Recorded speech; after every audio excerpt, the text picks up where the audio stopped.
Hi guys, in this video, I am going to show you how to unsync contacts on TikTok. So let's get started. First of all, open your TikTok app. And then tap on the profile icon at the bottom of your screen.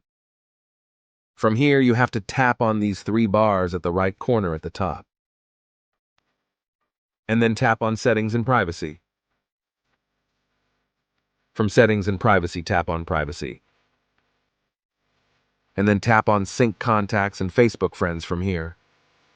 And I only synced my contacts like the numbers I have saved to my device. If you want to unsync contacts, all you need to do is simply tap on Remove Synced Contacts, and then tap on Remove from here. You can do the same process if you also have Facebook turned on. This is how you can unsync contacts on TikTok. If you find this video useful, please show your support with a like. Your feedback is invaluable to us, so feel free to share your thoughts and suggestions in the comments section below. We are eager to hear from you.